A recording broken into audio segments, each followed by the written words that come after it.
ये कहानी शुरू होती है हमारी प्यारी प्रोटैगोनिस्ट योनोमोरी कोबेनी से, जो एक अजीब सा सपना देखती है जिसमें वो किसी लड़के से मिलती है। लेकिन इस सब का फिलहाल कोई मतलब नहीं, क्योंकि आज उसका बर्थडे है और वो काफी खुश है। और हाँ, बता दूं, आज ही वो 16 साल की हो गई है। नीचे आती है तो उसकी बड़ी बहन बेनियो उसे केक देकर सरप्राइज करती है। कोबेनी बेहद खुश हो जाती है, लेकिन बेनियो इतनी ओवर द टॉप बहन है कि खुशी के मारे नाक से ब्लड निकल आता है, क्योंकि उसे है क्लासिक सिस्टर वाला कॉम्प्लेक्स। तभी उनकी माँ आती है और बर्थडे विश करने के साथ साथ ये बड़ा बम गिराती है कि अब वो 16 की हो गई है तो उसके दादाजी ने जो एंगेजमेंट फिक्स किया था वो अब शुरू होगा। शॉक्ड कोबेनी को तो ये तक पता नहीं था कि उसका फियांसे कौन है, लेकिन असल में उसका मंगेतर हाकुया तो घर में पहले से मौजूद था। बस इतना लो प्रेजेंस वाला बंदा था कि किसी को पता ही नहीं चला। माँ को एहसास है कि ये सब एकदम से मानना मुश्किल होगा, तो वो कहती है कि सोच लो, लेकिन हाकुया तो बिना कुछ बोले मान भी जाता है। इस पर कोबेनी और ज्यादा गुस्सा हो जाती है, क्योंकि वो इस लड़के को जानती तक नहीं और ये तो ऐसे एक्सेप्ट कर रहा है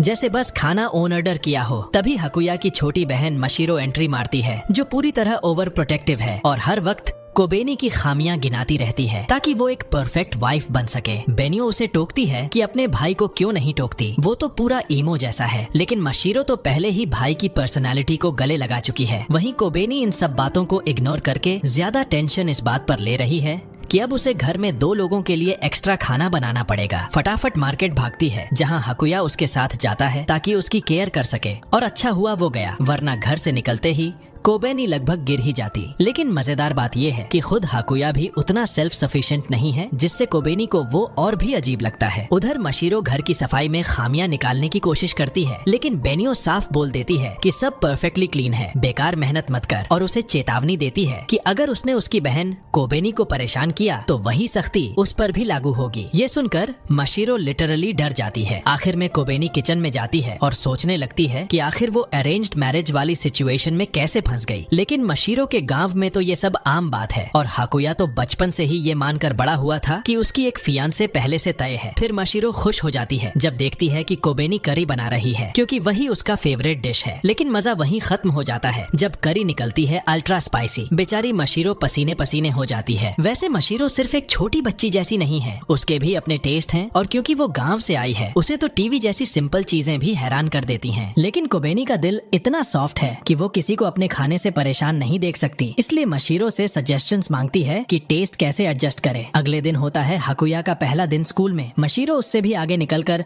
पहले ही पेपर वर्क कर देती है, लेकिन कोबेनी को डर है कि कहीं सबको उनके एंगेजमेंट के बारे में पता न चल जाए। और जैसा डर था वैसा ही होता है। उसकी दोस्त उनकी बातें सुन लेती है और हाकुया साफ साफ अपना इंट्रोडक्शन देता है कि वो कोबेनी का फैंजो है, यानी एंगेजमेंट छुपाने का पहला दिन ही एपिक फेल। इस पर कोबेनी रूल सेट कर देती है कि क्लास में कोई एंगेजमेंट की बात नहीं होगी। लेकिन जैसा कि अंदाजा था, हाकुया को उसी क्लास में डाल दिया जाता है जहां कोबेनी है, और ट्विस्ट ये कि मशीरो भी उसी क्लास में ट्रांसफर हो जाती है। सब शॉक्ड रह जाते हैं। मशीरो बड़ी शान से बोलती है कि उसकी फैमिली की इन्फ्लुएंस को अंडर एस्टिमेट मत करो। कोबनी को तो और भी अजीब लगता है कि एक छोटी सी दिखने वाली बच्ची को स्कूल में एडमिट कर लिया, लेकिन असल में वो तो प्रैक्टिकली एक ऑन्टी एज की है। और ये बात सबसे ज्यादा खुश करती है बेनियो को, क्योंकि अब उसकी सबसे प्यारी लिल गर्ल हमेशा उसके पास है। पूरे स्कूल में हलचल मच जाती है, क्योंकि स्टूडेंट काउंसिल की प्रेसिडेंट बेनियो, जो स्मार्ट और एथलेटिक दोनों है, अचानक एक नई ट्रांसफर स्टूडेंट में इतनी इंटरेस्ट क्यों है। फैंस को तो शॉक लग जाता है और मशीरो भाग खड़ी होती है। सब लोग क्वेश्चंस पूछने लगते हैं कि आखिर ये कौन है और कोबेनी से क्या रिलेशन है। बेनियो स्कूल में इतनी पॉपुलर है कि उससे जुड़े हर इंसान पर ऑटोमेटिकली स्पॉटलाइट आ जाती है। लेकिन ये स्पॉटलाइट कोबेनी के लिए भारी पड़ती है, क्योंकि लोग उसे बार बार उसकी परफेक्ट सिस्टर से कंपेयर करने लगते हैं। हाकुया को ये बात नोटिस होती है और वो उसे क्वाइटली कंसोल करता है। इसी बीच कोबेनी देखती है कि मशीरो उससे चिपकी हुई है, तो वो उसे अपने अंदाज में समझाती है कि बेनियो की गेम्स का इतना रेजिस्ट मत करो, क्योंकि जितना तुम रेजिस्ट करोगे उतना ही मजा उसे आएगा। और ये बात वो खुद के एक्सपीरियंस से बोल रही है, क्योंकि वो भी पहले यही जेल चुकी है। घर पहुंचकर मशीरो को यकीन ही नहीं होता कि बेनियो स्कूल में इतनी पॉपुलर है। तभी बेनियो आती है और मशीरो को अपनी चाइल्डिश ट्रिक से जीतने की कोशिश करती है। वो चाय और मिठाई ऑफर करती है ताकि वो उसे स्टूडेंट काउंसिल रूम में मिलने आए। लेकिन असलियत ये होती है कि बेनियो उसे अकेले में टाइम देना चाहती है। ये समझते ही मशीरो डर के मारे सीधा अपने कमरे में भाग जाती है। फिर डिनर पर मशीरो बात छेड़ती है उस वक्त की जब कोबेनी उनके गाँव आई थी, लेकिन कोबेनी को अपने बचपन की कोई याद नहीं। मशीरो सब डिटेल्स बताने आने ही वाली होती है कि तभी हकुया बीच में रोक देता है। कहता है कि कुछ बातें पास्ट में ही रहनी चाहिए। अब सीन थोड़ा इमोशनल और थोड़ा फनी हो जाता है। माशिरो समझ ही नहीं पाती कि हकुया आखिर उस बचपन वाले सीक्रेट को छुपाना क्यों चाहता है, जबकि वही तो मौका था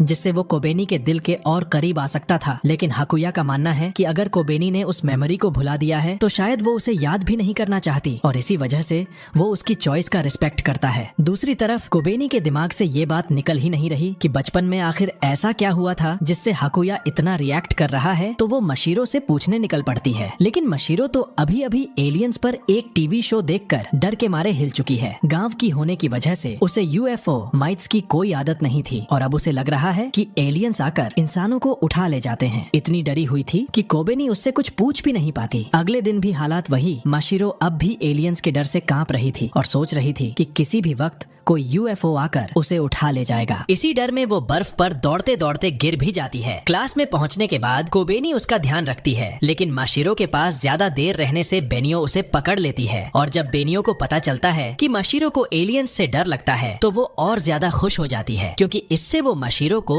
और भी ज्यादा क्यूट मानने लगती है। अब माशिरो को और गुस्सा आता है कि बेनियो की इतनी पॉपुलैरिटी आखिर है कैसे, और एलियन का कॉन्सेप्ट दिमाग में भरा होने की वजह से माशिरो ये नतीजा निकालती है कि बेनियो कोई एलियन ही है जिसने अपनी चार्म से पूरे स्कूल को कंट्रोल कर लिया है। कोबेनी और उसकी फ्रेंड मायूरा तो ये सुनकर हंसने लगती हैं, क्योंकि असल में बेनियो ने अपनी पॉपुलैरिटी मेहनत से बनाई थी, उसकी एकेडमिक अचीवमेंट्स और स्पोर्ट्स अचीवमेंट्स की वजह से। लेकिन माशिरो की सस्पिशियस माइंड को ये और भी डाउटफुल लगने लगता है कि एक इंसान इतनी सारी चीजें अकेले कैसे कर सकता है। बेनियो तो इस बात से और खुश हो जाती है कि माशिरो उसके बारे में इतना सोच रही है और बड़े प्यार से कहती है, एलियन वालियन की टेंशन मत ले, मैं तो हमेशा से एक बड़ी बहन ही रहना चाहती हूँ और चाहो तो तुम्हारी भी बन सकती हूँ, ताकि तुम भी मुझे वैसे ही ओनी सामा बुलाओ जैसे कोबेनी बुलाती है। लेकिन माशिरो तुरंत साफ मना कर देती है। ऑफ कोर्स बेनियो की ऑब्सेशन कम नहीं होती और वो माशिरो के पीछे पड़ी रहती है। आखिर में स्टूडेंट काउंसिल की वाइस प्रेसिडेंट काशिमा को बेनियो को जबरदस्ती खींचकर ले जाना पड़ता है ताकि माशिरो को थोड़ी राहत मिले। अब माहौल थोड़ा नॉर्मल होता है और मायूरा को क्यूरियोसिटी होती है कि आखिर माशिरो और हकुया कहाँ रहते हैं। माशिरो तो बिना झिझके बोल देती है कि वो लोग तो ऑब्वियसली कोबेनी के घर ही रहते हैं। ये सुनकर कोबेनी तुरंत उसे चुप कराना चाहती है ताकि बात बाहर न निकले, लेकिन माशिरो को लगता है कि ये इंसल्ट है क्योंकि इसमें छुपाने जैसा कुछ है ही नहीं। और फिर बम फूट जाता है। पूरे क्लास को पता चल जाता है कि माशिरो और हकुया दरअसल कोबेनी के साथ ही रहते हैं, यानी इनडायरेक्टली वो बेनियो के साथ भी रहते हैं। माशिरो को अब समझ आता है कि शहर में किसी छोटी सी खबर की भी कितनी बड़ी वैल्यू होती है, और बेचारी कोबेनी बस यही थैंक गॉड कर सकती है कि अभी तक किसी को उनकी एंगेजमेंट के बारे में नहीं पता चला। अगले दिन सुबह सब लोग साथ बैठकर नाश्ता कर रहे होते हैं। हमेशा की तरह बेनियो पूरी तरह चिपकी रहती है माशिरो से, लेकिन तभी प्रोटा की माँ कैजुअली हकुया से पूछ लेती है कि उसे खाने में क्या पसंद है। और मजेदार बात ये कि कोबेनी पहले से ही उसके सारे फेवरेट डिशेस जानती है। ये देखकर सबको तो क्यूट कपल वाइब्स आती हैं, लेकिन बेनियो को थोड़ी झुंझलाहट होती है क्योंकि उसे लगता है जैसे वो लोग पहले से ही कोई deeply in love married couple हों। स्कूल पहुंचते ही कोबेनी का मूड डाउन हो जाता है क्योंकि उसकी बारी आती है जिम्नास्टिक क्लास की, और उसकी हालत वैसी नहीं थी क्योंकि उसकी खास अदाएं उसे काफी भारी बना देते थे। माशिरो भी तुरंत समझ जाती है कि उसकी प्रॉब्लम क्या है। इतने एक्स्ट्रा वेट के साथ आराम से जंप करना पॉसिबल ही नहीं। लेकिन ट्विस्ट ये कि उसकी दोस्त मायूरा बताती है कि उसी हैवी ड्यूटी फिगर की वजह से उसके कई सीक्रेट एडमायरर्स हैं। हाँ, भले ही बेनियो ने पूरी कोशिश की थी कि कोई लड़का उसके बारे में फैंटेसी न बनाए, लेकिन फैंस तो बन ही गए। ये सुनकर माशिरो को एक नया डर सताने लगता है कि असली खतरा उनके मैरिज में कोई रैंडम लड़का नहीं बल्कि खुद बेनियो हो सकती है, अगर उसे जेलसी हुई कि कोबेनी आधिकारिक रूप से किसी और की है। क्लास खत्म होती है और माशिरो को काशिमा स्वीट्स खाने के लिए ले जाती है। इधर मौका मिल जाता है कोबेनी और हकुया को अकेले घर लौटने का, और प्रेडिक्टेबली हकुया उसे अकेले कैरी करने नहीं देना चाहता क्योंकि डिनर के सामान बहुत हैवी थे। लेकिन उसे बिल्कुल अंदाजा नहीं था कि सुपरमार्केट एक्चुअली किसी बैटलफील्ड से कम नहीं। डिस्काउंट वाली मीट लेने के चक्कर में बेचारे की हालत खराब हो जाती है। तब कोबेनी उसे बाहर बैठकर रेस्ट करने कहती है और खुद अंदर शॉपिंग पूरी करती है। इसी बीच वो माशिरो और हकुया के लिए पर्सनल बोल्स खरीद लेती है क्योंकि अब वो सच में फैमिली का हिस्सा बन चुके थे। ये देख माशिरो इतनी खुश हो जाती है कि प्रैक्टिकली अपने भाई को मजबूर कर देती है थैंक्स बोलने के लिए। लेकिन डिस्ट्रैक्टेड हकुया थैंक्स अपनी होने वाली वाइफ को देने की जगह उसकी माँ को बोल देता है। वीकेंड आते ही फिर से बेनियो पूरी बेशर्मी से कोबेनी के बेड में घुस जाती है, लेकिन अब कोबेनी इतनी यूज्ड टू हो चुकी है कि कोई हैरानी वाला रिएक्शन भी नहीं देती, और ये बात बेनियो को और खटकती है क्योंकि उसे तो उसी रिएक्शन की तलब रहती है। दूसरी तरफ हाकुया को अपने गांव से एक चिट्ठी मिलती है। मशीरो उसे देखते ही पैनिक मोड में चली जाती है और जिद करती है कि तुरंत रिप्लाई करना चाहिए। इसलिए हाकुया लेटर फिनिश करके खुद डिलीवर करने निकल पड़ता है। इधर घर पर कोबेनी और बेनियो लॉन्ड्री कर रही होती हैं। तभी बेनियो की नजर पड़ती है मशीरो की अंडरवेयर पर, जो पूरी तरह बच्चों जैसी होती है। बेनियो तो इतनी एक्साइटेड हो जाती है कि उसकी खुशी सीधे मशीरो तक पहुंच जाती है, जो अपने कमरे में बैठी माथा पीट लेती है कि उसने इतनी टॉप सीक्रेट इन्फो लीक कैसे कर दी, जैसे उसकी अंडरवियर साइज। याद रहे, मशीरो हमेशा खुद को एडल्ट दिखाने की कोशिश करती है। कुछ देर बाद कोबेनी बेनियो से मिलने आती है। बेनियो को लगता है कि वो मॉडल्स वाले ब्रास की बात करने आई है जिन्हें वो मशीरो के लिए खरीदना चाहती थी, लेकिन असलियत में कोबेनी का सवाल कुछ और ही था। आखिर बेनियो उसकी एंगेजमेंट के खिलाफ क्यों नहीं है, जबकि वो हमेशा उसके किसी भी बॉयफ्रेंड के खिलाफ रही है। बेनियो जानती थी कि ये सवाल एक दिन जरूर आएगा, इसलिए वो कोबेनी को सच बताती है कि जब वो लोग गांव गए थे तब हाकुया ने उसकी जान बचाई थी। इसी वजह से बेनियो चाहकर भी दोनों को अलग करने की हिम्मत नहीं कर पाती, क्योंकि हाकुया का उसके साथ होना सच में अर्न्ड है और ऊपर से ये उसके दिवंगत दादाजी की आखिरी इच्छा भी थी। ये सुनकर कोबेनी के दिल पर पहाड़ टूट जाता है। उसे खुद पर शर्म आती है कि वो इतनी बड़ी बात कैसे भूल गई। अगले दिन गिल्ट इतना बढ़ जाता है कि वो बीमार पड़ जाती है और पूरे दिन बेड रेस्ट पर रहती है। मशीरो जब पूछती है कि आखिर बेनियो ने क्यों सब बता दिया, तो बेनियो स्वीकार करती है कि उसे खुद गिल्ट है उस हादसे का। असल में उसके दादाजी के साथ जाने की जिम्मेदारी उसी की थी, लेकिन वो अपनी फ्रेंड्स के साथ घूमने निकल गई और कोबेनी को भेज दिया। फिर वही हादसा हुआ। कोबनी तो उसे रिएश्योर करने की कोशिश करती है, लेकिन खुद खड़ी भी नहीं रह पाती और उसे वापस लिटा दिया जाता है। लेकिन असली नाइटमेयर अब शुरू होता है, क्योंकि किचन की जिम्मेदारी आती है बेनियो पर, और वो तो लिटरली इतिहास की सबसे खराब कुक्स में से एक निकली। अगले दिन भी कोबेनी की तबीयत खराब रहती है, तो वो डिसाइड करती है कि स्कूल मिस करेगी। हाकुया तुरंत कहता है कि वो घर पर रहकर उसकी देखभाल करेगा, लेकिन बेनियो साफ इनकार कर देती है। 2 टीनेजर्स को अकेले घर में छोड़ दूं? No chance. और खुद उसके साथ रुकने का डिसाइड कर लेती है। लेकिन आयरनी ये कि आखिर में कोई घर पर नहीं रुकता, क्योंकि कोबेनी बेनियो से नाराज हो जाती है कि वो उसके लिए खुद को सैक्रिफाइस क्यों कर रही है। दिन भर हाकुया अनयूजुअली डिप्रेस्ड नजर आता है, क्योंकि उसका ध्यान सिर्फ कोबेनी की हालत पर होता है। नतीजा ये कि वो सब जल्दी घर लौट आते हैं ताकि उसकी देखभाल कर सकें। जब मशीरो कोबेनी को साफ कर रही होती है, तभी उसकी नजर उसकी पुरानी एक्सीडेंट वाली स्कार पर पड़ती है। कोबेनी को याद आता है कि वो जख्म कैसे हुआ था, लेकिन हैरानी की बात ये कि हाकुया पर कोई निशान नहीं है। उसे थोड़ी राहत मिलती है, लेकिन गिल्ट अब भी दिल में है, क्योंकि वो जानती है कि हाकुया भी उसे बचाते वक्त घायल हुआ था। अब उसे समझ नहीं आता कि अगले दिन उसकी आंखों में आंखें डालकर बात कैसे करे। हाकुया ये नोटिस कर लेता है कि वो उससे नजरें चुरा रही है, और मिसअंडरस्टैंडिंग में ये सोच लेता है कि शायद वो उसे नफरत करती है। हर्ट होकर वो अचानक तेजी से भाग जाता है। कोबेनी और बेनियो दोनों शॉक में रह जाती हैं कि वो इतनी तेज कैसे दौड़ गया। मशीरो भी टेंशन में आ जाती है, क्योंकि असलियत एक्सप्लेन नहीं कर सकती, तो बस ऑकवर्डली कह देती है कि हमारे पहाड़ पर बहुत एक्सरसाइज होती है। लेकिन कोबेनी अब किसी भी कीमत पर मिसअंडरस्टैंडिंग क्लियर करना चाहती है। वो भागकर हाकुया तक जाती है और साफ कहती है कि इसमें उसकी कोई गलती नहीं, उसने तो बस उसे बचाया था और उसी की वजह से वो आज जिंदा है। ये सुनकर सब कुछ क्लियर हो जाता है और टेंशन मिट जाती है। दोनों साथ में वापस स्कूल जाते हैं, जहाँ मशीरो गर्व से बताती है कि उसने पूरे क्लास को इन्फ्लुएंस करके पहली पीरियड को फ्री स्टडी में बदल दिया है, ताकि वो लोग पीछे न रह जाएं। सब कुछ ठीक हो जाता है, लेकिन दूर से ही बेनियो ये समझ जाती है कि उसकी प्यारी बहन और हाकुया के बीच एक नया बॉन्डिंग मोमेंट बन गया है, और ये सोचते ही वो डिस्गस्टेड और जेलस हो जाती है, क्योंकि उसकी प्यारी लिटिल सिस्टर अब उससे एक कदम और दूर हो गई। स्कूल पहुंचते ही कोबेनी सब कुछ मायूरा को बता देती है, और मायूरा को तो ये एकदम गोल्डन अपॉर्चुनिटी लगती है कि दोनों और करीब आ जाएं। लेकिन असल प्रॉब्लम ये थी कि हमारी प्रोटा को समझ ही नहीं आ रहा था कि हाकुया से बात कैसे शुरू करे। तभी मायूरा खुद इनिशिएटिव लेती है और सीधे हाकुया से पूछ डालती है कि उसे क्या पसंद है, और हाकुया बिना किसी हेजिटेशन के कह देता है, मुझे तो कोबेनी पसंद है। पूरा माहौल फ्रीज हो जाता है, सबकी आंखें फटी की फटी रह जाती हैं, और हमारी प्रोटा तो इतनी शर्म से लाल हो जाती है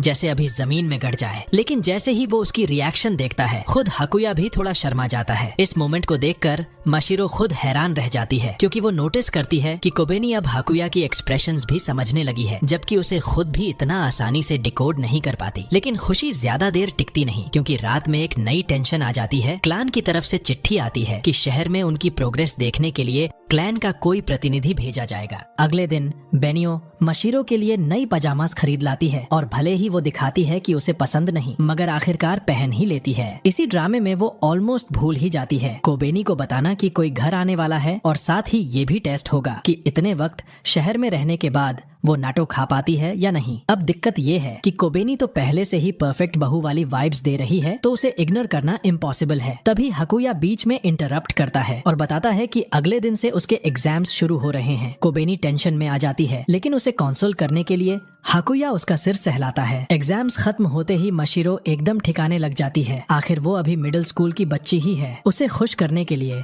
कोबेनी उसे एक कैफे ले जाती है और मशीरो तो वहाँ स्वीट्स देखकर ऐसे एक्साइटेड हो जाती है जैसे बच्चा पहली बार टॉफी शॉप देख रहा हो। लेकिन हकुया का रिएक्शन अलग ही होता है। वो कहता है कि कोबेनी की बनाई हुई खाने से अच्छा कुछ नहीं। दोनों का ये क्यूट एक्सचेंज देखकर बेनियो का लिटरली बीपी बढ़ जाता है, क्योंकि वो बर्दाश्त नहीं कर पाती कि दोनों उसके सामने और करीब आ रहे हैं। उधर क्लैन की तरफ से भेजी गई निगरानी करने वाली औरत रास्ता ही भटक जाती है और इतने सारे शॉप्स देखकर वो डिस्ट्रैक्ट हो जाती है। 1 किलो सामान खरीद लेती है। तभी उसकी मुलाकात बाजार से लौट रही कोबेनी से होती है, जो बिना जाने उसकी मदद कर देती है। लेकिन सिर्फ एक नजर में कोबेनी को समझ आ जाता है कि ये कोई आम शख्स नहीं, क्योंकि उसने बहुत ही सुंदर किमोनो पहन रखा था। घर पहुंचकर सच्चाई सामने आती है कि वो कोई और नहीं बल्कि हकुया की माँ शिरायुकी है। कोबेनी शॉक में है, क्योंकि शिरायुकी दिखने में इतनी यंग लग रही थी कि यकीन ही नहीं होता कि उनके 2 बच्चे भी हैं। बेनियो तो खुद को कंट्रोल करती है, क्योंकि सामने आंटी थी, लेकिन मन ही मन सोच रही थी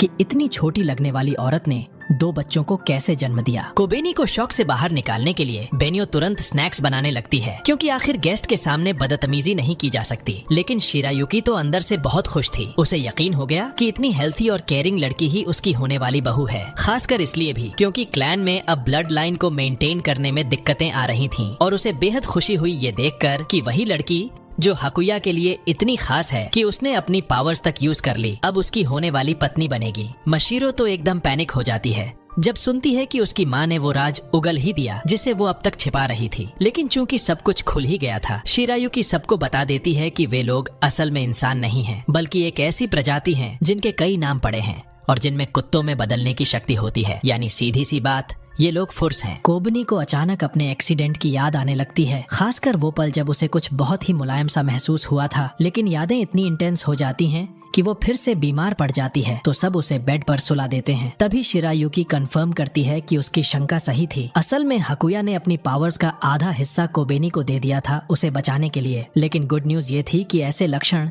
सिर्फ आराम करने से ही खत्म हो जाते हैं। अब सारा सच सामने आ चुका था और शिरायुकी को वापस पहाड़ लौटना था, तो वो बेनियो से कहती है कि ये सब सीक्रेट ही रहना चाहिए। वैसे भी अगर कोई सुन भी ले तो शायद ही यकीन करे। कोबेनी भी आधा अधूरा यकीन करती है, तो शिरायुकी जाते जाते उसे अपने पावर्स दिखाकर फाइनल प्रूफ दे देती है। अगली सुबह बेनियो कोबेनी को काम से बचाने के लिए खुद नाश्ता बनाती है। इसी दौरान कोबेनी मशीरो से पूछ लेती है कि क्या वो अपनी मर्जी से फूरो बन सकती है। मशीरो बताती है कि हाँ, बड़े फूरोस ये कर सकते हैं, लेकिन बेनियो की फैंटेसी वाली फ्लफी ईयर्स और पंजे नहीं निकलते। बेनियो थोड़ी डिसअपॉइंटेड तो होती है, लेकिन सीक्रेटली उसे ये भी क्यूट लगता है। कोबेनी भी चाहती थी कि वो हकुया का ट्रांसफॉर्मेशन देखे, लेकिन हकुया साफ मना कर देता है क्योंकि वो पब्लिक में थे। फिर सब स्कूल जाते हैं और एग्जाम रिजल्ट्स मिलते हैं। सबको शॉक हो जाता है क्योंकि हकुया तो क्लास का MVP निकलता है, इतना इंटेलिजेंट कि सब दंग रह जाते हैं। वहीं मशीरो का हाल उल्टा था, वो फेल होते होते बची। मशीरो खुद मान लेती है कि उसने कभी प्रॉपरली स्कूल में पढ़ाई की ही नहीं। उनका असली मकसद तो बस समाज में घुलना मिलना था। कोबेनी को ये सुनकर हैरानी होती है कि इतने कम वक्त में भी मशीरो समहाउ पास हो गई। बाद में कोबेनी मौका देखकर फिर से हकुया से ट्रांसफॉर्मेशन दिखाने को कहती है, लेकिन वो फिर से मना कर देता है। ये बात कोबेनी को बहुत दुखी कर देती है। तभी मायूरा आती है और गेस लगाती है कि शायद इसका रीजन वैलेंटाइंस डे है। कोबेनी को तब याद आता है कि ये डेट तो सच में पास है, और शॉक्ड ये कि वो बिल्कुल भूल चुकी थी। अब कंफ्यूजन ये था कि हकुया को मिठाई पसंद ही नहीं थी तो उसे क्या दे। लेकिन मशीरो कहती है कि कोई एक्सक्यूज नहीं चलेगा, उसे चॉकलेट जरूर देने होंगे और कौन सा फ्लेवर उसे पसंद आएगा ये पता करना भी कोबेनी की रिस्पॉन्सिबिलिटी है। कोबेनी डिसाइड करती है कि वो खुद जाकर पूछेगी, लेकिन जब हकुया से मिलने पहुंचती है तो वो गहरी नींद में सो रहा था। और तभी कोबेनी नोटिस करती है कि असल में वो एकदम पपी जैसा है, हमेशा उसके पास रहता है और कभी भी कहीं भी सो जाता है। ये देखकर कोबेनी का मन करता है कि उसे हल्के से छूकर प्यार करे, लेकिन जैसे ही वो हाथ बढ़ाती है अचानक शर्मा जाती है और तभी हाकुया उठ जाता है। दूसरी तरफ मशीरो पूरी कोशिश करती है कि बेनियो को थोड़ा डिस्टेंस पर रखे, लेकिन बेनियो तो और भी ड्रामेबाजी करते हुए कहती है कि उसे अब नई बहन चाहिए क्योंकि असली बहन तो हाकुया छीन कर ले गया है। क्लास के बाद सब मिलकर चॉकलेट्स की दुकान पहुँचते हैं, ये सोचने की किस तरह की चॉकलेट्स वैलेंटाइंस के लिए सही रहेंगी, लेकिन असली जैकपॉट तो मशीरो को ही मिलता है। उसे वहाँ डायनासोर के अंडे मिलते हैं जिनके अंदर छोटी सी डायनासोर कलेक्शन होती है और एक्साइटमेंट में वो पूरा स्टॉक खरीद डालती है। लेकिन किस्मत इतनी खराब कि हर बार उसे वही डायनासोर निकलता है जो उसे बिल्कुल पसंद नहीं था, मतलब प्योर डिसअपॉइंटमेंट। इधर कोबेनी के दिमाग में एक और टेंशन चल रही है। उसे लगने लगता है कि शायद वो बेकार है क्योंकि उसकी माँ तो इतनी स्ट्रांग और इंडिपेंडेंट है और उसकी बहन बेनियो इतनी स्मार्ट कि जो चाहे हासिल कर सकती है। लेकिन खुद कोबेनी को लगता है कि उसकी जिंदगी बस शादी तक ही सीमित हो सकती है। बेनियो उसे समझाती है कि इसमें शर्म की कोई बात नहीं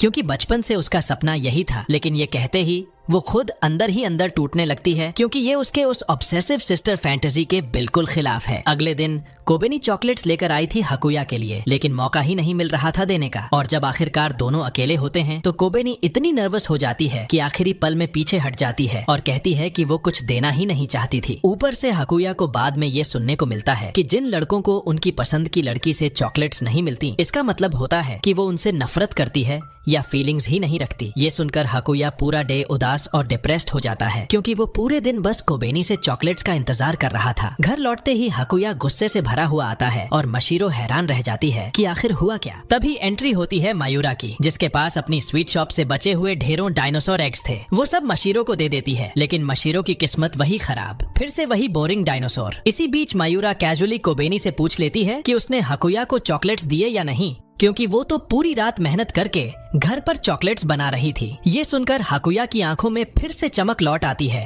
क्योंकि उसे समझ आता है कि दरअसल कोबेनी ने उसके लिए खास चॉकलेट्स बनाए थे। मगर हाकुया खुशी में खोया हुआ था और घर में केओस फैल चुका था क्योंकि ये रोमांटिक सीन देखकर बेनियो के जलन और गुस्से ने पूरा घर हिला दिया था। कुछ दिनों बाद स्टूडेंट काउंसिल की सेक्रेटरी कोनोहा नोटिस करती है कि बेनियो बार बार मशीरो की क्लास में आती है। इससे उसे बहुत जेलसी होती है क्योंकि वो खुद बेनियो की बहुत बड़ी फैन थी। यहाँ तक कि उसी एडमिरेशन की वजह से उसने इतनी मेहनत करके इस स्कूल में एडमिशन लिया। लेकिन उसे बड़ा शौक तब लगता है जब वो देखती है कि बेनियो की एक प्यारी सी बहन भी है जिससे वो जेन्युइनली बहुत प्यार करती है। कोनोहा ये तो मान सकती है कि कोबेनी उसकी असली बहन है, लेकिन मशीरो वो तो कहीं से आ धमकी और अब बेनियो की पूरी अटेंशन उसी ने छीन ली, जो कोनोहा को बिल्कुल बर्दाश्त नहीं था। मशीरो को देखते ही कोनोहा इतनी बुरी नजर डालती है कि बेचारी डर के मारे सोच लेती है कि शायद कोई भूत प्रेत है। तभी कोनोहा की दोस्त निको ऑफर करती है कि अगर मशीरो उसे इतना सस्पिशियस लग रही है तो क्यों ना वो खुद उसकी जासूसी करे। पहले तो कोनोहा को लगता है कि ये सब ओवर हो जाएगा, लेकिन जैसे ही उसे सुनाई देता है कि मशीरो बार बार उसे मॉन्स्टर बोल रही है, वो तुरंत प्लान बना लेती है कि कोई ऐसा सबूत हाथ लगे जिससे वो उसे ब्लैकमेल कर सके। अब एंट्री होती है निको की, जो इन्वेस्टिगेशन मोड में फुल ऑन उतर आती है। पहले स्टेप में वो प्रोटा पर नजर रखती है। चूंकि कोबेनी कभी फोटोज खिंचवाना या पब्लिक अपीयरेंस पसंद नहीं करती, निको उसे सिर्फ लंबा चौड़ा सर्वे थमा देती है, लेकिन पीछे पीछे वो मशीरो और प्रोटा दोनों की चोरी छिपे तस्वीरें खींचने लगती है। तभी हाकुया आ जाता है और साफ कहता है कि उसे ये स्पाइंग बंद करनी होगी। ऊपर से निको का कैमरा भी जब्त कर लेता है। लेकिन असली कॉमेडी तो तब होती है जब निको को पता चलता है कि हाकुया को बिल्कुल नहीं आता डेटा डिलीट करना, और फिर भी उसकी सारी फोटोज गायब हैं। यानी हाकुया अपनी वाइफ्यूज को इतनी प्रोटेक्टिवली गार्ड कर रहा था कि कोनोहा खुद थोड़ी सी इम्प्रेस्ड हो जाती है। हालांकि दिखावे में वो जोर जोर से डिनाई करती रहती है। कुछ ही देर बाद टीचर सभी को मैथ्स टेस्ट वापस करता है और बोलता है कि जिनके मार्क्स लो हैं उन्हें एक्स्ट्रा क्लासेस देनी होंगी। प्रोटा को लगता है कि शायद कोई फेल नहीं हुआ होगा, लेकिन असल एम्बैरेसमेंट तो हाकुया को होती है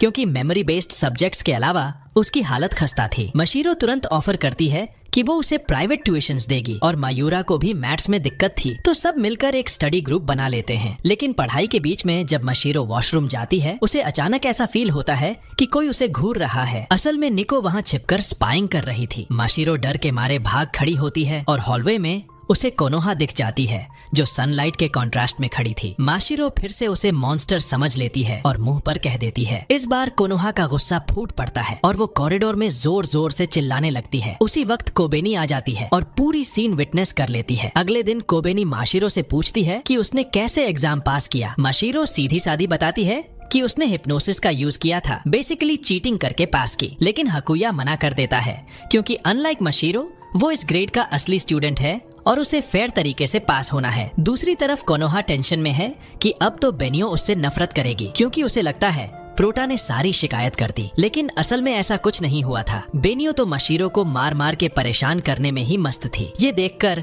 कोनोहा जलने लगती है और मन ही मन बोल उठती है कि काश बेनियो उसे अपने साथ हर जगह ले जाती। ये बात कोबेनी सुन लेती है लेकिन प्रिटेंड करती है जैसे कुछ हुआ ही नहीं। लेकिन जब मशीरो लगातार बेनियो को बुरा भला कहती रहती है तो कोनोहा का पेशेंस टूट जाता है और वो उसे डायरेक्टली कन्फ्रंट करती है क्योंकि उसके लिए तो बेनियो सामा के खिलाफ एक भी बैड वर्ड बर्दाश्त करना नामुमकिन था। मशीरो को उससे बात करने में कोई दिक्कत नहीं थी, लेकिन जैसे ही वो कोनोहा के सामने खड़ी होती है उसे तुरंत एहसास हो जाता है कि ये भी पहाड़ से आई है, सिर्फ उसकी खुशबू से पहचान लेती है। ये सुनकर कोनोहा टेंशन में आ जाती है क्योंकि उसे लगता है कि मशीरो उसे गांव की लड़की कह रही है। वो बस इतना कहती है कि कम से कम बेनियो से रिस्पेक्ट के साथ बात करे, लेकिन मशीरो भला ये क्यों मानती जब उसे तो लगता है कि सारी विक्टिम वही है। इस टकराव से पता चलता है कि कोनोहा भी उसी स्पीसीज की है जिस तरह हकुया और मशीरो हैं और अब वो दोनों पर शक करने लगती है कि कहीं इनके अंदर भी कुछ छुपा तो नहीं। कोबेनी समझ जाती है कि कोनोहा की असली पहचान सीक्रेट रखनी ही बेहतर है क्योंकि उसका सीधा कनेक्शन बेनियो से है। अगले दिन कोनोहा के दिमाग से ये सवाल ही नहीं निकल रहा था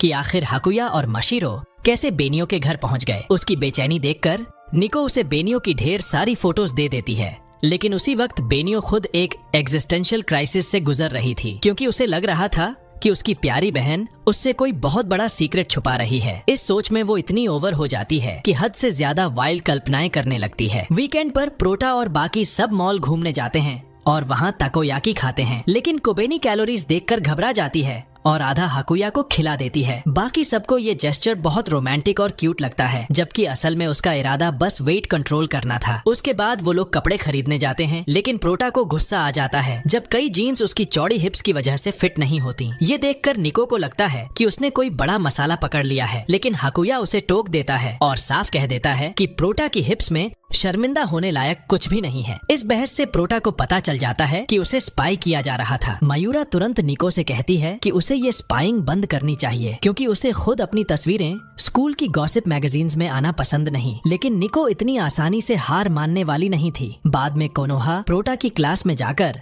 मशीरो से अकेले बात करने का बहाना बनाती है। दोनों रूफटॉप पर जाती हैं ताकि कोई डिस्टर्ब न करे। तभी बेनियो और कशिमा भी उधर ही जा रहे होते हैं और बेनियो को शक होता है कि ये दोनों शायद उसी के बारे में बात करने वाले हैं, तो वो भी पीछे जाने लगती है। लेकिन कशिमा उसे रोक लेती है क्योंकि क्लियरली ये उसकी जिम्मेदारी नहीं है। कोनोहा और मशीरो की दुश्मनी इतनी गहरी थी कि रूफटॉप पर चढ़ने में भी दोनों एक दूसरे से आगे निकलने की कोशिश करती हैं, लेकिन ऊपर पहुंचकर ठंडी हवाओं से कांपने लगती हैं और बातचीत ही नहीं कर पाती तो जगह बदलने का फैसला करती हैं। इधर प्रोटा थककर नीचे लौट आती है और उसकी मुलाकात बेनियो से होती है। बेनियो सीधा पूछती है कि आखिर कोनोहा और मशीरो के बीच क्या चल रहा है, लेकिन प्रोटा सच बताने के मूड में नहीं होती और साफ कह देती है कि ये उसकी चिंता की बात नहीं। ये सुनते ही बेनियो पूरी तरह नॉकआउट हो जाती है। कोनोहा हैरान रह जाती है जब उसे पता चलता है कि वो और मशीरो असल में एक ही स्पीसीज से हैं। तभी वो मशीरो पर इल्जाम लगाती है कि वो तो सिर्फ कुछ चालाक ट्रिक्स इस्तेमाल करके बेनियो के घर घुस आई है और इस तरह उसका दिल जीतने की कोशिश कर रही है। ये सुनकर मशीरो इतना आहत होती है कि रोने लगती है और मजबूरी में हकुया को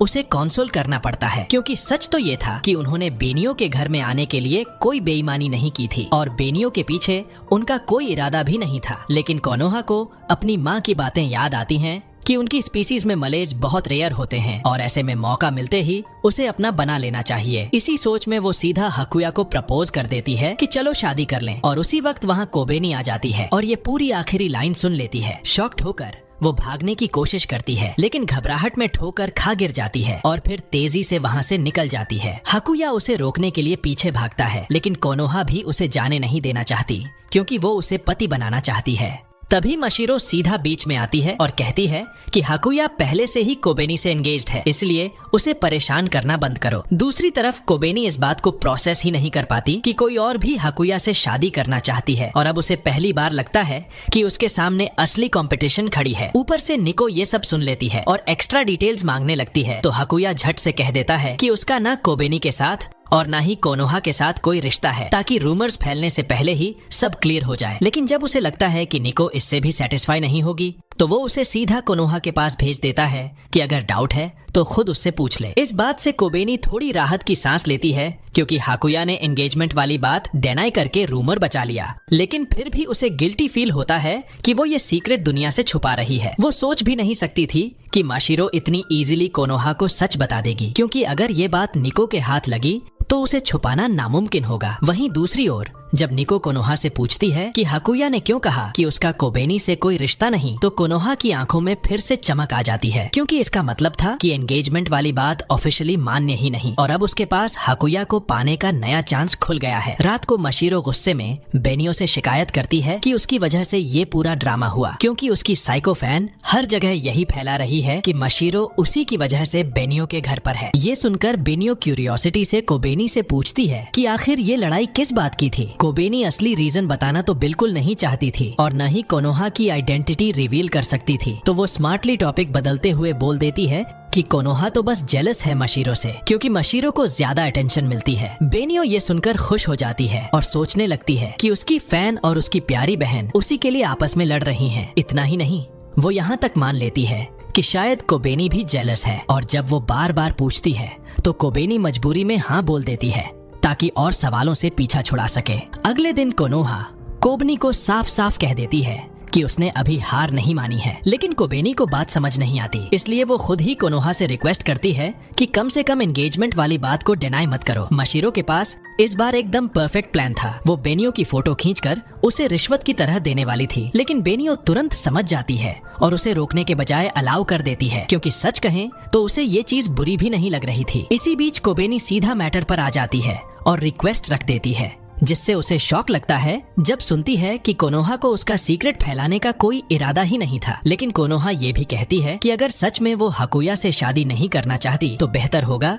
कि उससे दूर हो जाए, ताकि उसे फ्यूचर में कोई प्रॉब्लम न हो। कोबेनी तो पहले से सोच रही थी कि कहीं वो सेल्फिश तो नहीं बन रही, और अब ये सब सुनकर वो रो पड़ती है। तभी बेनियो उसे देख लेती है तो कोबेनी झट से एक्सक्यूज मारती है कि ये तो बस आंख में थोड़ी मिट्टी चली गई थी, ताकि बेनियो किसी पर गुस्सा न निकाले। इसी मौके का फायदा उठाते हुए बेनियो कोनोहा से रिक्वेस्ट करती है कि वो उसकी छोटी बहनों के साथ अच्छे से एडजस्ट करे, क्योंकि वो अपनी वजह से उनके बीच लड़ाई नहीं चाहती। कोनोहा उस समय तो स्वीट बनकर मान जाती है, लेकिन बाद में दिल से रिग्रेट करती है कि उसने कैसे एग्री कर लिया कि वो अपनी स्कूल की सबसे नापसंद इंसान के साथ अच्छा बिहेव करेगी। घर लौटकर कोबेनी हाकुया के लिए कम मीठा डेजर्ट बनाती है और साफ कर देती है कि वो एंगेजमेंट को इसलिए छुपा रही है क्योंकि उसका उसके साथ डेट करने का इरादा नहीं है। लेकिन हाकुया को कुछ समझ नहीं आता, तो माशिरो ट्रांसलेट कर देती है कि असल में वो उसे पसंद करती है। ये सुनकर सबको लगता है कि कोबेनी ने आखिरकार अपना देरे साइड दिखा दिया है। बेनियो को ये बात बिल्कुल पसंद नहीं आती और वो हाकुया पर गुस्सा निकालती है, लेकिन सब इग्नोर कर देते हैं, क्योंकि अब असली ध्यान कोबेनी के दिए हुए चॉकलेट्स को सही रिप्लाई देने पर होना चाहिए, ताकि फीलिंग्स का आदान प्रदान बराबर रहे। अगले दिन बेनियो के जेलसी वाइब्स इतनी ऑब्वियस हो जाती हैं कि सब समझ जाते हैं कि वो एंगेजमेंट से बहुत ज्यादा चिढ़ रही है, लेकिन हाकुया तो बिल्कुल भी रिएक्ट नहीं करता, और इसी वजह से बेनियो अपनी सारी शर्म छोड़कर साफ साफ कह देती है कि वो कभी भी इस एंगेजमेंट को एक्सेप्ट नहीं करेगी, चाहे उसके चेहरे पर कुछ भी न दिखे। हाकुया अंदर से हर्ट होता है कि बेनियो उसे नहीं मानती, लेकिन माशिरो उसे समझाती है कि इतना दिल पर मत लो। वहीं कोबेनी सोचती है कि उसने तो कुछ ऐसा किया ही नहीं जिससे कोई गलतफहमी उठे, लेकिन माशिरो मानती है कि वो दोनों क्लियरली रोमांटिक लग रहे थे, चाहे कोबेनी डिनाई करे। माशिरो तो सीधा हाकुया से कह देती है कि अब सोच लेना कि कोबेनी को क्या गिफ्ट देना है। स्कूल पहुंचने पर कोबेनी कोनोहा से खुलकर बोल देती है कि उसे अपनी बहन की तरह स्पॉटलाइट में रहना पसंद नहीं है और वो नहीं चाहती कि उसके ऊपर भी ऐसे आर्टिकल्स लिखे जाएं। ये सुनकर कोनोहा थोड़ी हर्ट हो जाती है, क्योंकि उसका तो कुछ लिखने का प्लान था ही नहीं, लेकिन फिर सोचती है कि अगर वो निको की दोस्त है तो उसकी चिंता कुछ हद तक सही भी है। क्लासेस के बाद मायूरा और माशिरो चालाकी से कोबेनी और हाकुया को अकेले छोड़ देते हैं ताकि वो दोनों साथ घर लौटें। ये देख बेनियो इरिटेट हो जाती है, क्योंकि वो बिल्कुल नहीं चाहती थी कि इन दोनों की बॉन्डिंग बढ़े, तो वो एक एक्सक्यूज निकालती है कि माशिरो को अकेले घर भेजना ठीक नहीं होगा। लेकिन तभी माशिरो अचानक सामने आकर कंप्लेंट करती है कि उसकी सारी कोशिशें बार बार क्यों बिगाड़ दी जाती हैं। कोबेनी इस बात से और भी ज्यादा इरिटेट हो जाती है, क्योंकि साफ साफ दिख रहा था कि उसे शैडोज से निगरानी की जा रही है और उसे ये बिल्कुल पसंद नहीं आता। उधर निको को अपने आर्टिकल्स के लिए फ्रेश इन्फो चाहिए थी, तो कोनोहा उसे कुछ बेकार सी बातें बता देती है ताकि थोड़ी देर के लिए उसका दिमाग शांत हो जाए, लेकिन फिर भी कोबेनी का नाम अखबार में आ ही जाता है। माशिरो तुरंत अलर्ट हो जाती है, लेकिन इस बार नाम बस एक छोटे से हिस्से में आता है क्योंकि आर्टिकल का पूरा फोकस बेनियो पर था। पॉपुलैरिटी बढ़ाने के लिए मशीरो फिर से कोबेनी को समझाती है कि उसे हाकुया के साथ कुछ मैचिंग चीजें रखनी चाहिए, जैसे कपल एक्सेसरीज या कपड़े। तभी बेनियो अचानक सीन में एंट्री मारती है और बचपन से कोबेनी के साथ रखे गए सारे मैचिंग सामान की डींगे मारने लगती है। लेकिन कोबेनी को इतनी ओवर चीजें पसंद नहीं थीं, इसलिए हाकुया डिसाइड करता है कि अब तो सबसे भरोसेमंद जगह से हेल्प लेनी पड़ेगी, इंटरनेट। क्लास के बाद वो अकेले ही गिफ्ट ढूंढने निकल पड़ता है, लेकिन कुछ भी परफेक्ट नहीं लगता। तभी उसकी टक्कर कोबेनी से हो जाती है, जिसे मैचिंग कलर के कुछ हैंडकरचीफ्स मिल जाते हैं। कोबेनी को ये परफेक्ट लगते हैं, जो उनके एंगेजमेंट का सिंबल बन सकते थे, लेकिन वो हाकुया से वादा लेती है कि इसे किसी को मत बताना। हाकुया तो खुश हो जाता है, लेकिन उसकी खुशी जल्दी ही गायब हो जाती है क्योंकि कोबेनी वही हैंडकरचीफ्स बेनियो और मशीरो को भी दे देती है। मशीरो तुरंत उसे चैलेंज करती है कि अब उसे ऐसा गिफ्ट देना होगा जो कोबेनी को सच में इम्प्रेस कर दे, और अगले ही दिन वो हाकुया पर और भी प्रेशर डालती रहती है। रिजल्ट ये होता है कि हाकुया पूरी तरह तनाव में नजर आने लगता है और जो भी उसे एडवाइस देते हैं वो इतने वेग होते हैं कि उसका कोई फायदा ही नहीं निकलता। घर लौटते वक्त मशीरो फिर से मौका बनाकर कोबेनी और हाकुया को अकेला छोड़ देती है, लेकिन दोनों के पास बात करने के लिए कुछ था ही नहीं। मजबूरी में कोबेनी रैंडम सवाल पूछ लेती है। हाकुया का वो लटकता हुआ फ्रिंज जो उसकी एक आंख को ढक लेता है, हाकुया को तो अब उसकी आदत पड़ चुकी थी। दूसरी ओर मशीरो सुपरमार्केट से डायनासोर के अंडे लेने गई थी, लेकिन घर लौटने का मन नहीं हुआ तो उसने अपनी सुपर ह्यूमन स्पीड यूज कर ली। बैड लक ये रही कि निको ने उसे अचानक गायब होते हुए देख लिया। अच्छी बात यह थी कि वह उसे पहचान नहीं पाई, लेकिन फिर भी हाकुया ने मशीरो को डांट दिया क्योंकि अगर सच सामने आ गया तो उन्हें वापस घर लौटने पर मजबूर कर दिया जाएगा। लेकिन असली दिक्कत ये थी कि जिसने उसे देखा वो कोई रैंडम इंसान नहीं बल्कि निको थी, और अब वो अपनी सारी पुरानी खोजबीन छोड़कर सिर्फ इस अज्ञात जीव की आइडेंटिटी निकालने में लग गई। कोनोहा तुरंत समझ जाती है कि शायद मशीरो देखी जा चुकी है और वो निको को रोकने की कोशिश भी करती है, लेकिन निको तो इस बार पूरी तरह डिटर्मिन्ड थी कि सच का पता लगाकर ही रहेगी। तभी हाकुया हॉलवे में पहुंचता है और उसकी मुलाकात निको से होती है। निको कैजुअली कह देती है कि खबर को छोड़ देगी, लेकिन हाकुया इस बात को गलत समझ लेता है। उसे लगता है कि निको के हिसाब से कोबेनी इतनी बड़ी न्यूज नहीं है जिस पर इन्वेस्टिगेशन जारी रखी जाए। इसीलिए हाकुया तुरंत कोबेनी को रिएश्योर करता है कि उसके लिए वो ही सबसे बड़ी और सबसे इम्पोर्टेंट खबर है। ये सुनकर कोनोहा भी शॉक हो जाती है क्योंकि उसे लगता है कि दोनों इतने क्लोज हैं कि स्कूल में भी इस तरह की बातें कर लेते हैं। तभी वो साफ साफ कह देती है कि उसे हाकुया कभी पसंद ही नहीं था और इसलिए अब वो उनकी जिंदगी से निकलकर किसी तरह की डिस्टर्बेंस नहीं बनेगी। हाकुया ठंडे अंदाज में उसका शुक्रिया करता है कि अब वो परेशानी नहीं रहेगी, लेकिन माहौल ज्यादा हैवी न हो जाए, इसलिए मशीरो बीच में कूद जाती है और सबका ध्यान एक नए टॉपिक पर खींचती है। उसने कोबेनी के लिए एक परफेक्ट गिफ्ट आइडिया निकाला है। उसका आइडिया सिंपल लेकिन रोमांटिक था, एक डेट। हाकुया और कोबेनी दोनों रेडी हो जाते हैं, लेकिन कोबेनी जिद करती है कि मशीरो भी उनके साथ चले क्योंकि उसे लगता है कि मशीरो को सिटी घूमना अच्छा लगेगा। प्लान ऑलमोस्ट परफेक्ट लगता है, पर तभी बेनियो धमकती है और पूरी तरह अपोज कर देती है क्योंकि उसके लिए डेट जैसी चीज बिल्कुल भी बर्दाश्त नहीं। शुक्र है काशिमा समय पर पहुंचती है और बेनियो को खींच कर ले जाती है। इससे कोबेनी फाइनली आराम से हाकुया और मशीरो के साथ एंजॉय कर पाती है, लेकिन वापस लौटने पर उसकी नजर हाकुया की आंख पर पड़ती है जहां एक बड़ी सी स्कार थी। तभी उसे याद आता है कि ये वही चोट है जो हाकुया को उसे बचाते समय लगी थी। हाकुया जल्दी से क्लैरिफाई करता है कि ये उसकी गलती थी, कोबेनी की नहीं। वो बस उतना स्किल्ड नहीं था। मशीरो भी यही समझाती है कि हाकुया को इस पर ज्यादा परेशान नहीं होना चाहिए, लेकिन कोबेनी का दिल मानता ही नहीं।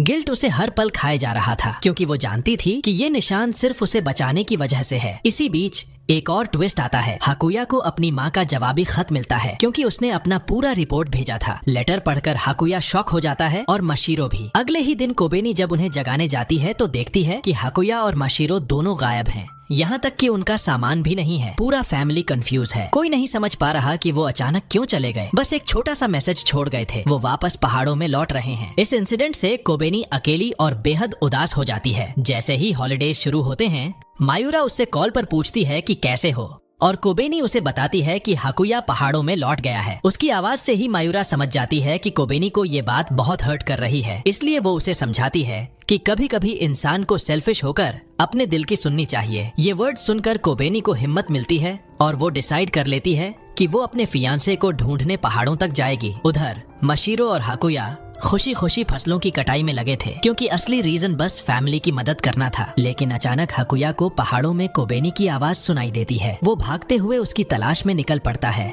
और पाता है कि कोबेनी बर्फबारी से बचने के लिए एक छोटी सी गुफा जैसे जगह में छिपी हुई है। कोबेनी उसे देखकर गुस्सा हो जाती है कि वो उसके मैसेजेस का जवाब क्यों नहीं दे रहा था। हाकुया कामली समझाता है कि यहाँ माउंटेन्स में मोबाइल सिग्नल होता ही नहीं। लेकिन उसी समय एक और प्रॉब्लम खड़ी हो जाती है। कोबेनी को तेज बुखार हो जाता है और ऊपर से स्नोस्टॉर्म भी और ज्यादा भयंकर हो जाता है, जिससे हालात और भी क्रिटिकल बन जाते हैं। हाकुया समझ जाता है कि अगर कोबेनी को वहीं छोड़ा तो वो ठंड से जम जाएगी, इसलिए वो तुरंत गांव की तरफ मदद ढूंढने दौड़ पड़ता है, जबकि माशिरो पीछे रहकर उसकी देखभाल करती है। लेकिन बदकिस्मती से आग धीरे धीरे बुझने लगती है और माशिरो के पास कोई ऑप्शन नहीं बचता। उसे बाहर जाकर सूखी लकड़ियां ढूंढनी पड़ती हैं। इसी बीच अकेली रह गई कोबेनी को हेलुसिनेशंस होने लगते हैं। वो अपनी बचपन की तन्हाई याद करने लगती है, जहां उसे हमेशा महसूस होता था कि वो अलग है, अपनी माँ या बेनियो जितनी प्रतिभाशाली नहीं, और अब भी हाकुया और माशिरो उसे छोड़कर चले गए हैं। इस डर और अकेलेपन में वो गुफा से निकल पड़ती है। माशिरो जब वापस लौटती है तो घबरा जाती है, क्योंकि कोबेनी वहाँ नहीं थी। तभी हाकुया गांव वालों के साथ पहुँच जाता है और सब लोग मिलकर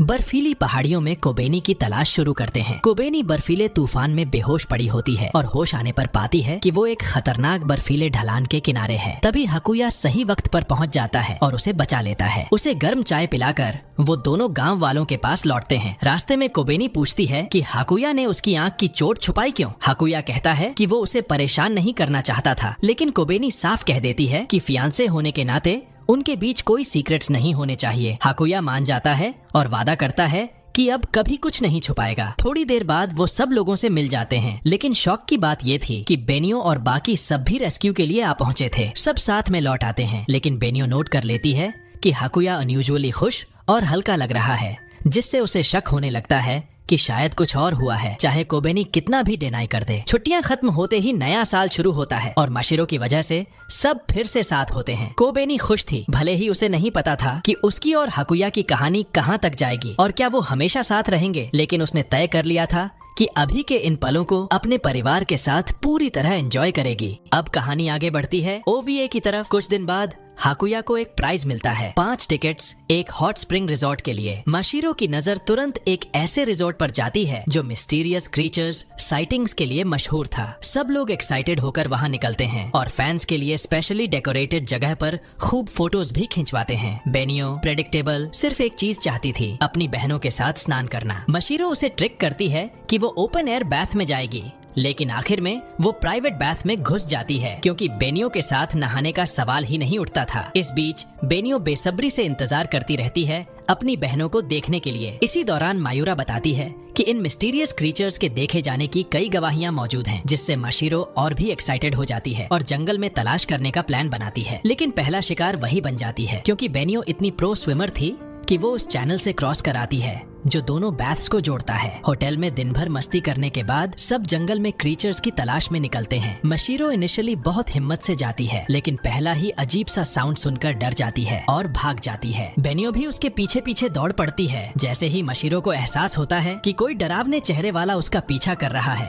वो और तेज भागने लगती है और इसी चक्कर में वो और बेनियो दोनों कोबेनी और हाकुया से काफी दूर निकल जाते हैं। तभी हाकुया कोबेनी से वादा करता है कि चाहे रास्ते में कितनी भी मुश्किलें क्यों न आए, वो हमेशा उसकी हिफाजत करेगा। दूसरी तरफ बेनियो माशिरो को वादा करती है कि चाहे वो दोनों जंगल में हमेशा के लिए खो भी जाएं, फिर भी वो उसकी पूरी जिम्मेदारी लेगी। ऑब्वियस सी बात है, ये सुनकर माशिरो का चेहरा वैसे ही उतर जाता है, क्योंकि यही तो वो बिल्कुल नहीं चाहती थी। जैसे तैसे दोनों वापस लौटने लगते हैं और अचानक कुछ परछाइयां देखकर माशिरो का तो दिल ही बैठ जाता है, लेकिन असल में वो सिर्फ हाकुया और कोबेनी ही थे। आगे बढ़ते बढ़ते वो लोग झील पर पहुंचते हैं, जहां मयूरा उन्हें एक अजीब सा NEI दिखाती है, बिल्कुल वैसा ही जैसा लोकल न्यूज में दिखाया जा रहा था। रात का अंधेरा होने की वजह से साफ नहीं दिखता, लेकिन माशिरो पूरे यकीन के साथ मानती है कि ये क्रीचर असली है। मगर असली शौक ये नहीं था, असल हाईलाइट तो ये था कि बेनियो और माशिरो खुद पेड़ों से कूदते फांदते लोकल्स को दिखाई दिए थे। अब सीधा बढ़ते हैं OVA 2 की तरफ। स्कूल में माशिरो ये सोचकर कंफ्यूज हो जाती है कि आखिर बेनियो और काशिमा दोस्त कैसे हो सकती है। एक तरफ बेनियो जो पूरी तरह से अपनी बहनों पर फिदा है, और दूसरी तरफ काशिमा जो एकदम डिसेंट और समझदार इंसान है। कोबेनी समझाने की कोशिश करती है कि दोनों की कुछ क्वालिटीज मिलती जुलती हैं, जैसे इंटेलिजेंस, लेकिन माशिरो के दिमाग में जैसे ही बेनियो का नाम आता है, सबसे पहले तो उसकी सिस्टर ऑब्सेशन ही घूम जाती है और इसी वजह से वो काशिमा से भी डरने लगती है। कोबेनी बीच में कूदती है और क्लैरिफाई करती है कि काशिमा भी उसके लिए हमेशा से एक बड़ी बहन जैसी ही रही है, लेकिन ऑब्वियसली बेनियो जैसी तो बिल्कुल नहीं। बचपन में काशिमा अक्सर उसे कंट्रोल करने में मदद करती थी ताकि बेनियो ज्यादा ओवरबोर्ड न हो, लेकिन साथ ही काशिमा खुद भी शरारती थी और कोबेनी के साथ मजाक करती रहती थी। यहाँ तक कि उसने कोबेनी को ये तक बिलीव करा दिया था कि बेनियो एलियन है, और क्योंकि कोबेनी खुद काशिमा जैसी बनना चाहती थी तो उसने भी काशिमा की हर बात मान ली, इवन अगर उसका मतलब उसे एलियन मानना ही क्यों ना हो। सीन बदलने के लिए कोबेनी पूछ लेती है कि पहाड़ों में रहते हुए मशीरो हाकुया के साथ क्या खेलती थी। मशीरो याद करती है कि ऑनेस्टली वहाँ कुछ भी मजेदार नहीं था, क्योंकि सारे नौजवान शहर चले गए थे और गांव में बस दादा दादी जैसे लोग ही बचे थे। इसीलिए वो अपना टाइम हाकुया के पीछे पीछे भागकर काटती थी, चाहे वो मछली पकड़ने जा रहा हो या फिर उसकी माँ की मिठाइयाँ चोरी करके मशीरो को पिटवाने के बाद भी उसे कौंसल करता हो। कोबेनी को ये सब सुनकर अच्छा लगता है कि बचपन से ही वो दोनों भाई बहनों जैसे रहे हैं, लेकिन तभी बेनियो को याद आता है कि टॉपिक तो बिग ब्रदर्स का था और वो मौका छोड़ती नहीं। मशीरो को हक करके दिखाने लगती है कि वो उससे कितना प्यार करती है। कोबेनी समझाती है कि वो सब बस बीते पलों को याद कर रहे थे, लेकिन काशिमा के दिमाग में इंस्टेंटली वो दिन फ्लैश हो जाते हैं जब कोबेनी ने खुद को परवर्ट कहने की कोशिश की थी, उसका सबसे एम्बैरेसिंग और हम्बल मोमेंट। और इसी के साथ ये कहानी यहीं खत्म होती है दोस्तों। अगर आपको ये कहानी मजेदार लगी हो तो चैनल को सब्सक्राइब करके बेल आइकन दबाना बिल्कुल मत भूलना, ताकि आने वाली दमदार वीडियोस आपसे मिस न हो। हमेशा की तरह अंत में मैं आपको 2 और एनिमेज रेकमेंड करूंगा जो वाइब में इससे काफी मिलते जुलते हैं, तो इन्हें जरूर चेकआउट करना।